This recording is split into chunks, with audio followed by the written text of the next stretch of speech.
జీవమగల దేవుని నామంలో ప్రభు మీ అందరికీ కూడా శుభములు.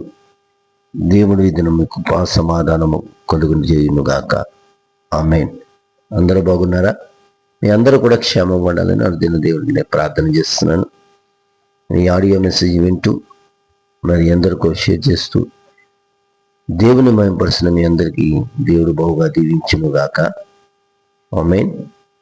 మరి ప్రియ సోదరి, ప్రియ సోదర, మరి ఈరోజు పరిశుద్ధ లేఖనంలో నుంచి ఒక వాగ్దానాన్ని మనం తీసుకుందాం. మరి చూసినట్లయితే యెహోషువ గ్రంథము 10వ అధ్యాయము 8వ వచనం మనం ధ్యానించినట్లయితే ఈ విధంగా ఉంది.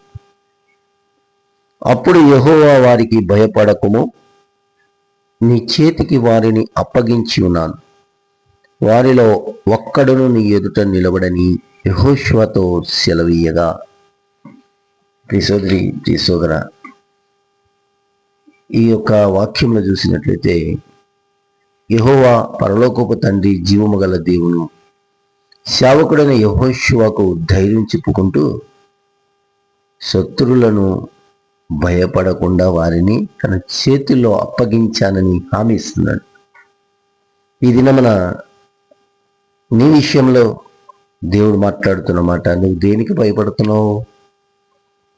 ఎందుకంటే ఏది జరగాలన్నా ఆయన చిత్తము లేకుండా నీ తల వెంట్రుకలు ఒక వెంట్రుక కూడా రాలదని దేవుడు మాటిస్తున్నాడు.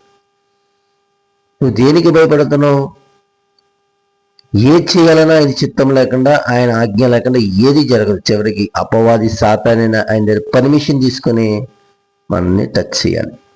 కనుక అటువంటి జీవము గల దేవుడు నీతో మాట్లాడుతున్నాడు, నువ్వు భయపడకము. ఎందుకు? నీ శత్రువు నీ కింద నేను అప్పచెప్పోతున్నాను. ఇక నేను హామీ ఇస్తున్నాను, మాట ఇచ్చినవాడు నమ్మదగినవాడు, కనుక నువ్వు దేనికి భయపడపడలేదు. క్రీస్తుగా ఈరోజు దేవుడు నీతో చెప్తున్నాడు, వారికి భయపడకము, నేను వారిని నీ చేతికి అప్పగించుచున్నాను, వారిలో ఒక్కరు నీ ముందు నిలవబడలేరు అని చెప్తున్నాడు. అంటే వారు అనగా ఆర్థిక పరిస్థితికి చూసి భయపడుతున్నావా? అనారోగ్యానికి చూసి భయపడుతున్నా? ఎగ్జామ్స్ చూసి భయపడుతున్నావా? ఉద్యోగం చేయలేని పరిస్థితుల్లో భయపడుతున్నావా? నీ బాస్కి చూసి భయపడుతున్నావా? చేస్తున్న పని కాడ నీ వాళ్ళకి చూసి భయపడుతున్నావా? దేని గురించి నువ్వు భయపడుతున్నావు?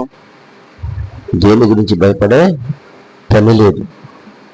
దేవుడు నీకు తోడే ఉంటాడని సెలవిస్తున్నాడు, ఆజ్ఞ ఇచ్చున్నాడు, కనుక భయపడద్దు. యెహోషువ గిలాల్ నుండి శత్రువుల మీదకి రాత్రంతా నడిచి దాడి చేయడానికి సిద్ధమవుతున్నప్పుడు ఈ హామీ వస్తుంది. ఇది దేవుని వాగ్దానం నమ్మకంగా నడవాలని ప్రోత్సహిస్తుంది. కానీ నువ్వు దేవుని నమ్మితే ఖచ్చితంగా నువ్వు దీవెన పొందుకుంటావు. అట్టి కృప దేవుడు ఈ దినము నీకు అనుగ్రహించునుగాక. ఆమేన్. ప్రతి అపజయాలు దేవునికి విజయం ఇచ్చునుగాక. ఆమేన్. ప్రతి భయాందోళనలో దేవుడు గొప్ప ధైర్యాన్ని అనుగ్రహించునుగాక.